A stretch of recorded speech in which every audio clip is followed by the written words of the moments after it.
January 23rd, 2024 meeting of the Public Safety Committee will now come to order. Will the clerk please call the roll? Mr. Burgess. Mr. Burgess is present. Mr. Colby.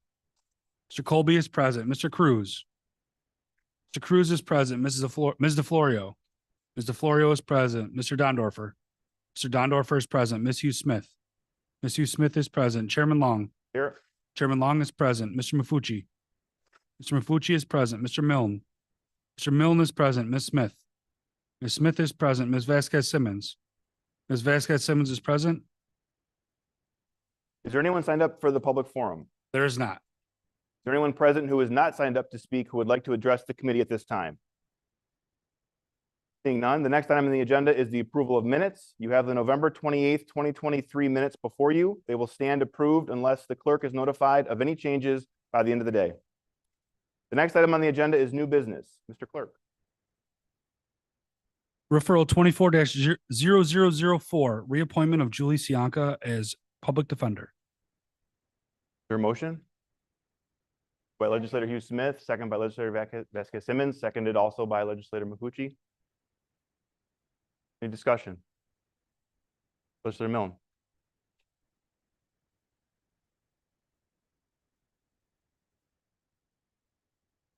The public defender improved throughout the past year. Are there any specific examples we can show?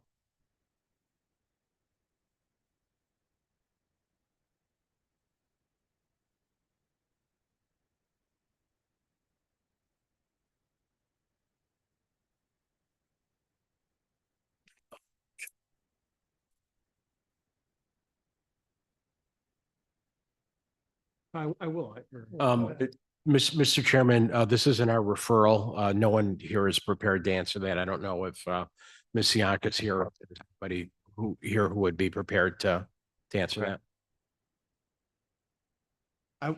But we can check quick, see if she's in back somewhere. Okay. Want to give it a second?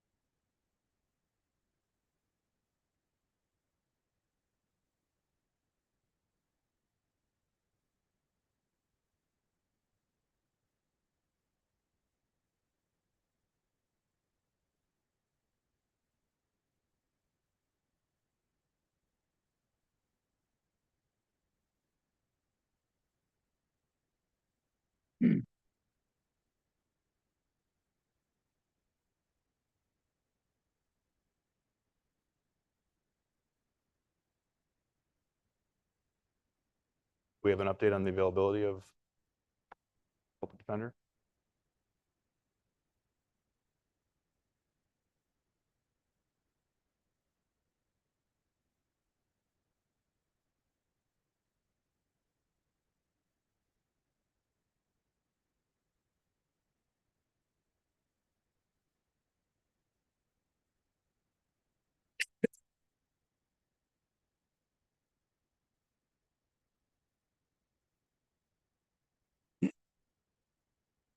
Okay.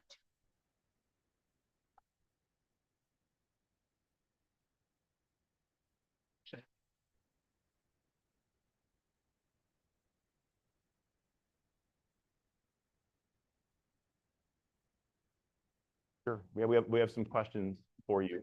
Okay. Legislator Milne, thank you for. Thank you for being here.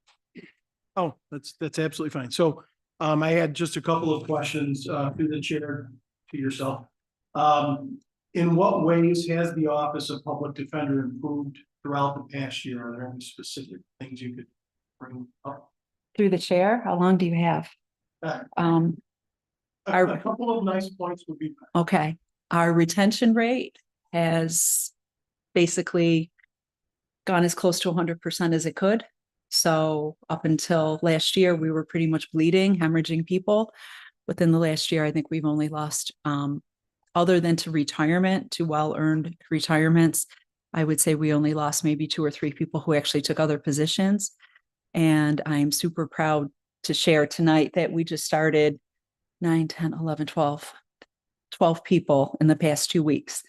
So we've been able to attract people at a really unprecedented rate due to the efforts of our hiring committee and the efforts that the supervisors are putting into the training and the retention. So we have more people knocking on our doors than we ever have. We have fewer people leaving than they ever have.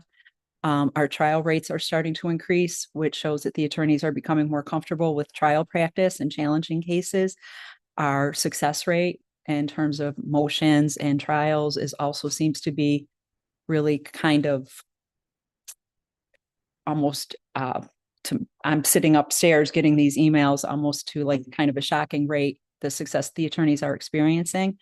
And overall, I get the feeling that the confidence in the office is much better. People are much more settled and they seem to be in a much better place in their headspace. So overall, those are some of the ones that come to mind immediately. It's wonderful. Thank you. Thank you. Thank you.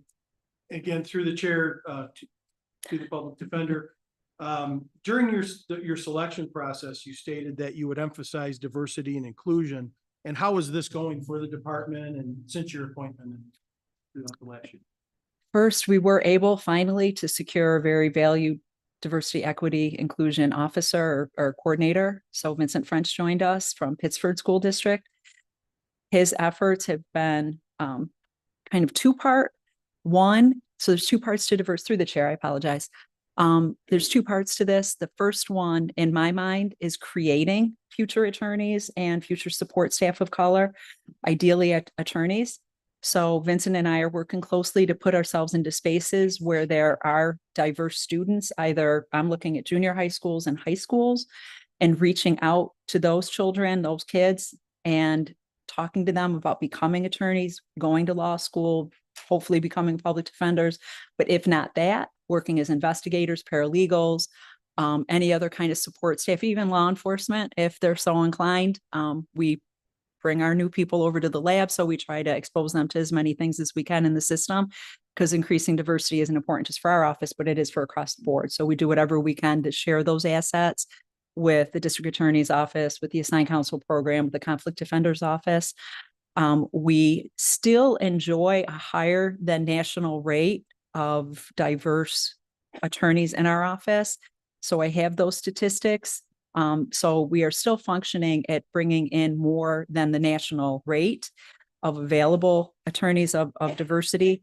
But obviously, we're not satisfied with that. Again, because of our unique clientele, we continue to push into, again, those spaces.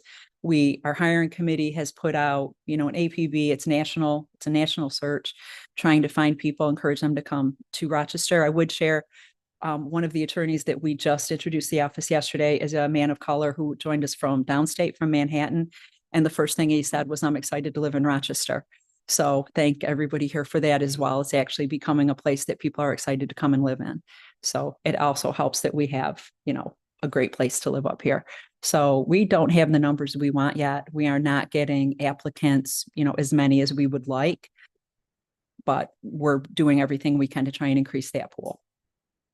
Thank you. My final question, through the chair to the public defender. How has the creation of the unadmitted attorney positions benefited the Office of Public Defender? And how many unadmitted attorneys are we expecting in 2024 or hoping? The unadmitted attorney program is probably the feather in our cap right now.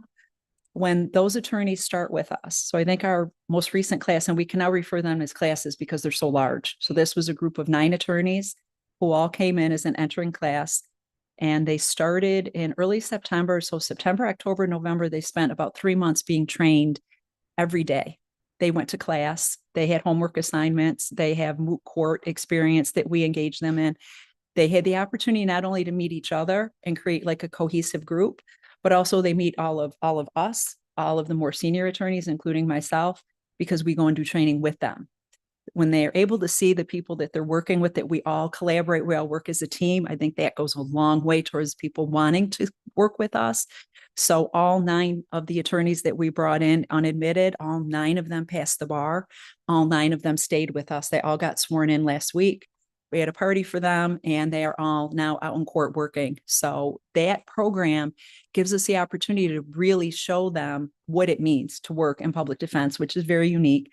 And give them all the skills that they need to be successful at it, and also make them a part of the office as soon as possible so that nobody's out there kind of on their own, which used to be a real peril in the past. So that program, I think I have to give a lot of credit to my first assistant. It's Eric Teifke runs that program, and he has done just a stellar job of organizing it. In terms of how many we have coming in, I apologize, I can't answer that question for you right now. I can get that to you. But the hiring committee and the intern program, we have key individuals who work with those. And I don't think that I have an actual number of unadmitted attorneys coming in. I know we're expecting another full class of interns in the spring, which would be about 12 to 14 interns. So how many of those are unadmitted attorneys? I don't know. Thank you very much for your Thank you. detailed answers. Appreciate it. Thank you. Consider cool. Through the chair, you talked about, your accomplishments in just in general terms.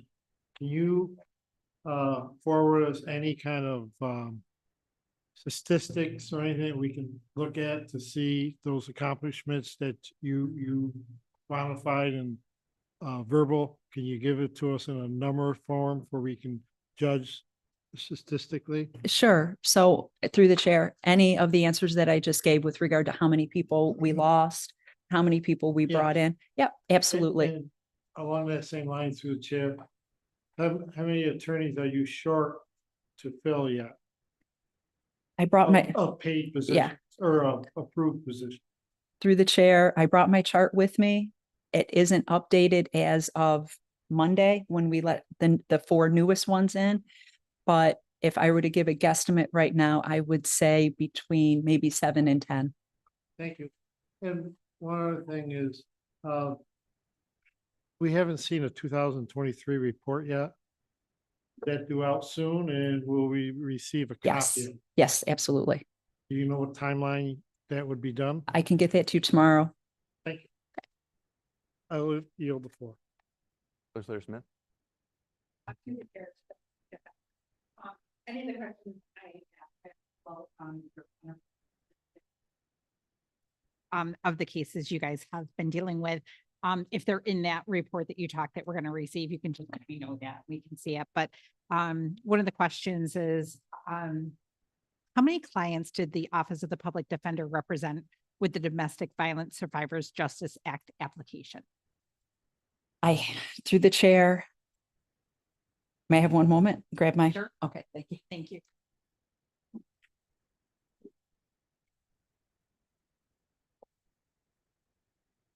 The chair, I did come prepared.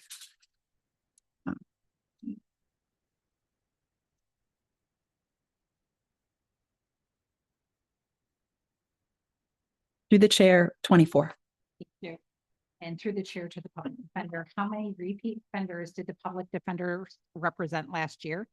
I'm sorry, how many? Oh, how many repeat offenders did the public defenders represent last year? Through the chair, I wouldn't have that information. It's not something we track. Okay, thank you. Through the chair to the public defender, have the amount of clients represented by the parole representation unit charged with violating parole increased over the past years? Through the chair, I don't have that information at my fingertips. Again, I can get that information to you. And through the chair to the public defender, how many casework referrals were made on behalf of the clients in 2023? Through the chair, is the question referring to our social work bureau? Yes. Again, through the chair, I don't have those statistics, but I can provide those to you. Thank you. Just 2 more questions. Okay. Through the chair to the public defender, how many referrals were made to the sentencing advocacy unit in 2023? My apologies again, through the chair. I can get that information for you tomorrow. Yeah, we do keep all that data, but I don't have that specific information. And I just have one more question through the chair to the public defender. Is there a plan by the county, actually, this might be a question for the county and not you, to make all courts accessible by the bus line in Monroe County?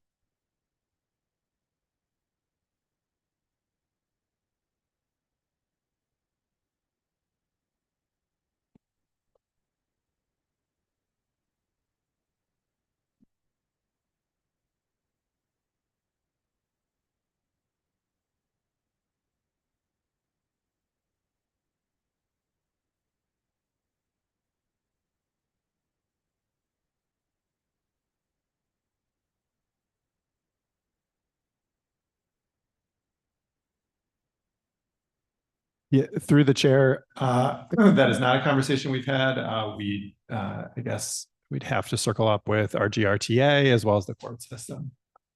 Thank you. Are you? Thank you. Thank Any you. other discussion? Okay, seeing none, all those in favor, please say aye. Aye. Anyone opposed? Motion carries. Thank you for coming. Clerk, please read the next item on the agenda. Referral 24-0025, acceptance of a grant from the United States Department of Justice, Office of Justice Programs for the 2023 DNA Capacity Enhancement Program. Motion? Is there a second? Legislator Mafucci, any discussion on this? That was moved by legislator Vasquez Simmons. Correct. Legislator Dondorfer. Thank you. Through the chair to the administration, why is this amending the 2023 budget, not the 2024 budget?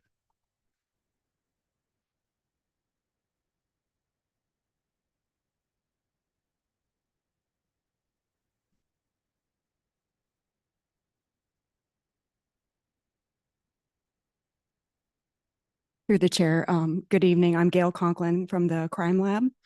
When we do our applications for the grants, they are applied for in the 2023 fiscal year. They are awarded in October, and then the paperwork comes through in 2024 for acceptance. Does that make sense? It does. Thank you. Legislator DeFlorio. Through the chair to the administration, I'm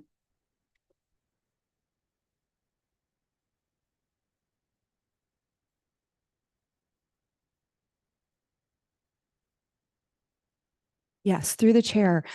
We've made some great progress in our backlog. It's actually decreased by almost 500 cases. We're down under 300 DNA cases in our backlog.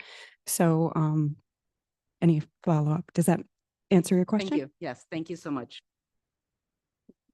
Any other discussion? Seeing none, all those in favor, please signify by saying aye. Aye. Anyone opposed? Motion carries. Next item, please. Referral 24-0026, acceptance of a grant from the New York State Division of Homeland Security and Emergency Services for the 2023 Public Safety Answering Points Operations Grant Program. Fucci, a second. Thank you, Legislator Vasquez Simmons. Got it. Any discussion? Seeing none, all those in favor, please say aye. Aye. Anyone opposed? Carries. Next item, please. Referral 24-0027, authorize a contract with Tectonic Engineering Consultants, geologists, and land surveyors for professional design services for the Public Safety Radio Communication Towers Structural Inspection Project. Thank you for moving it, Legislator Mafucci, and seconded by Legislator Vasquez Simmons. Is there any discussion? Legislator Milne? Through the chair to the administration, were there any other respondents to the RFP? Through the chair, there were 3 total respondents.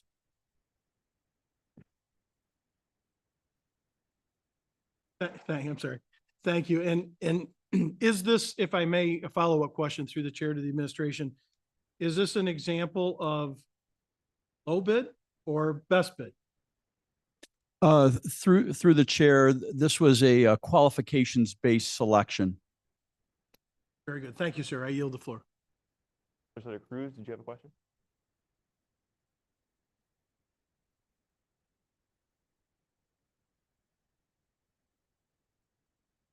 Through the chair, no, we have not.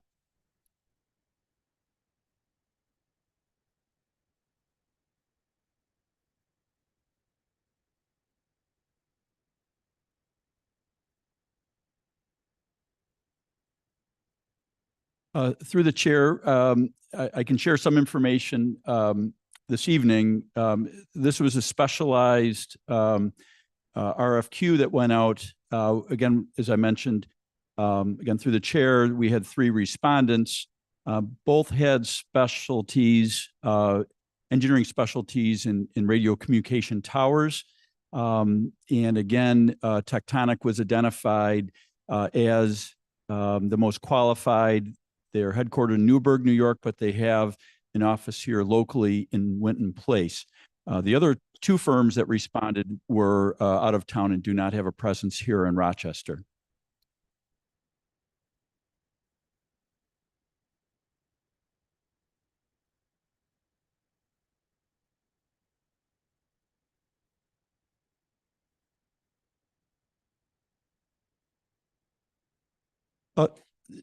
Through the chair, this is an inspection that we would likely do every 3 to 5 years. So my expectation is at earliest that we would secure services again and come before your honorable body would be in about 3 years for these particular services. Other discussion, Legislator Smith? Once this is done, will there be some type of reporting shared with us on what they found? Through the chair, I'd expect. Through the chair, just one moment, please.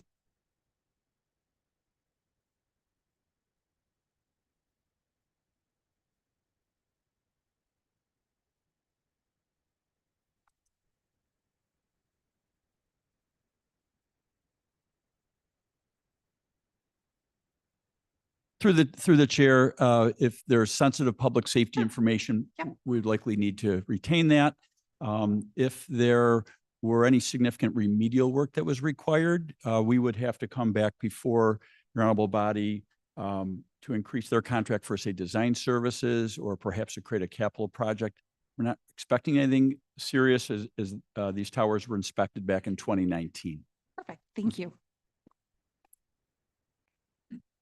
Any other discussion? Seeing none, all those in favor, please say aye. Aye. Anyone opposed? Motion carries. Next item, please.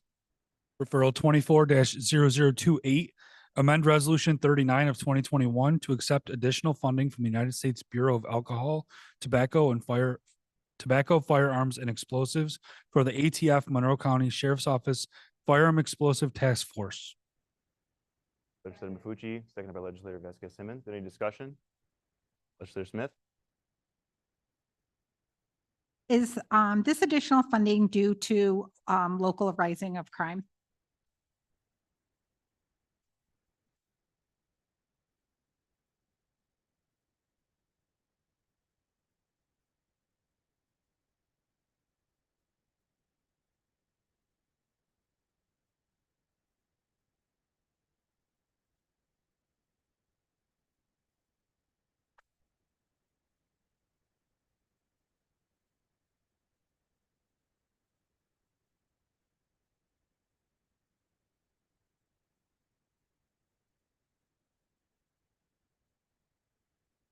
Through the chair, Jennifer Curley from the Sheriff's Office. Can you repeat the question? We were in the back. Yes, no problem. Thank you. Through the chair to the administration, can you explain why the increase in the grant?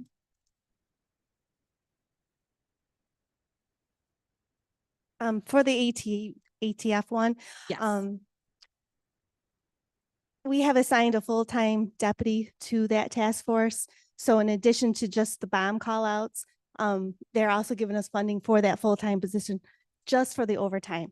So for the 5-year MOU, I had to go back to the ledge to increase the funding. And that's what it was for. And I have another follow-up question through the chair to the administration. Was this increase due to the rise in crime that we see within Monroe County? Through the chair, yes. Thank you. Thank you. I yield the floor. Discussion? Senator Cruz?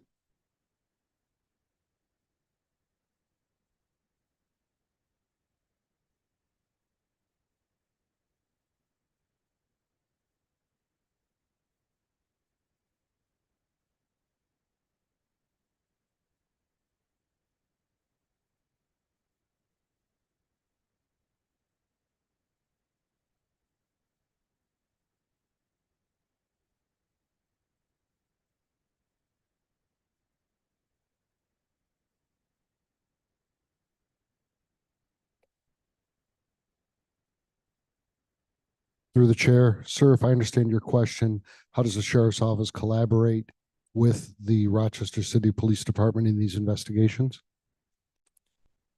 Through the chair, we in the sheriff's office collaborate with all local law enforcement agencies, including the City of Rochester Police Department, the state police, the ATF, and the federal agencies here. We share information and collaborate on investigations along with resources.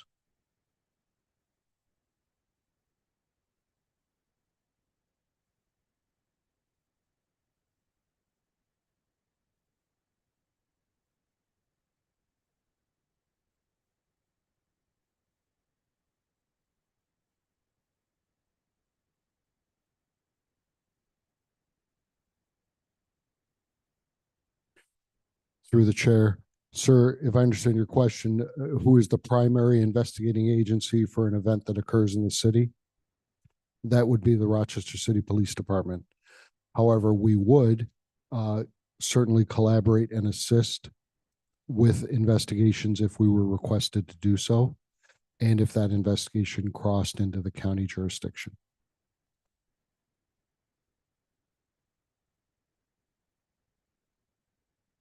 Any other discussion?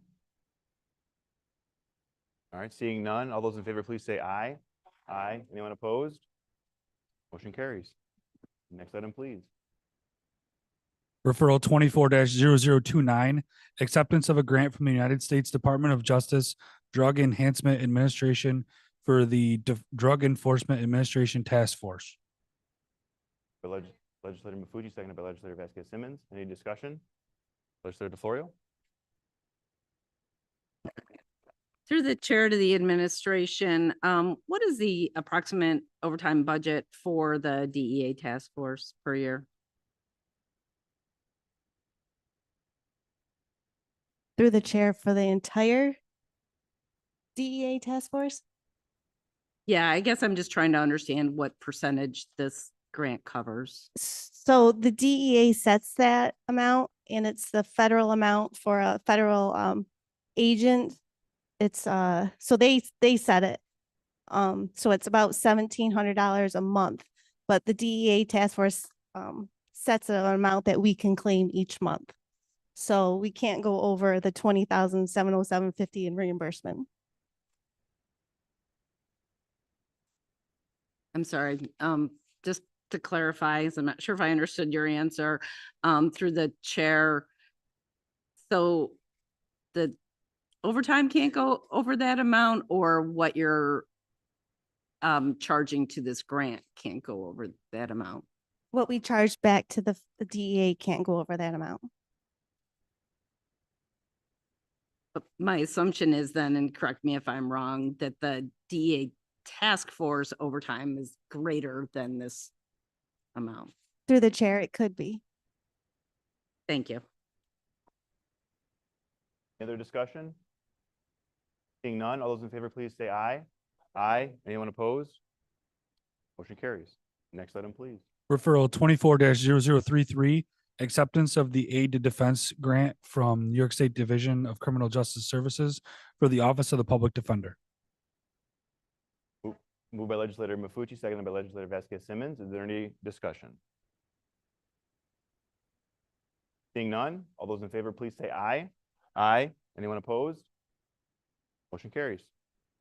Last item, please. Referral 24-0043, confirmation of the reappointment of the assigned council administrator. Moved by legislator Mafucci, seconded by legislator Vasquez Simmons. Is there any discussion? Seeing none, all those in favor, please say aye. Aye. Anyone opposed? Motion carries. Are there any other matters to come before this committee? There being no other matters, the January 23rd, 2024 meeting of the Public Safety Committee stands adjourned. The next meeting of the Public Safety Committee will be held on Tuesday, February 27th, 2024 at 5:30 p.m.